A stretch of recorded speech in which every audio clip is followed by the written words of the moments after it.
Ulee fi dhakaan lafee nama cabsa. Jechi immoo onnee nama cabsa. Seenaan tun akkas turte.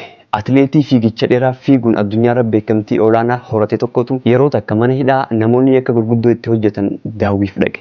Warra achi keessatti hidhamanii jiran keessaa tokko ka'uun obboleessoo akkamitti fiigichaan beekamtii olaanaa addunyaarratti horachuu dandeesse jechuun gaafii gaafata. Atileetichis dhugaa dubbachuuf abjuun kun abjuu kiyya ijoollummaa ture jeen.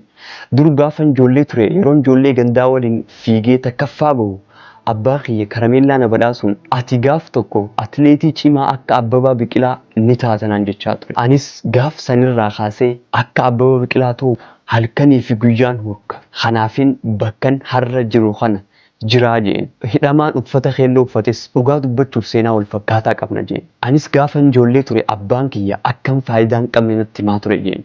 Gaaf tokko nama badii ta'ee dhumni kiyya mana hidhaa akka ta'u irra deddeebiin natti himaa ture. Anis kanaafin bakkan har'a jiru kana jiraa je'ee seenaa isaa qoodeef. Ulee fi dhakaan lafee nama cabsan garuu jechi immoo onnee nama cabsa. Lafeen miilaa yoo cabxe miila nama jallifti. Yoo ogeessaan shukkuuman deebitee ni fayyiti. Onneen cabxe ammoo jireenya nama jallifti. Ogeessis shukkuumee deebisuu hin danda'u.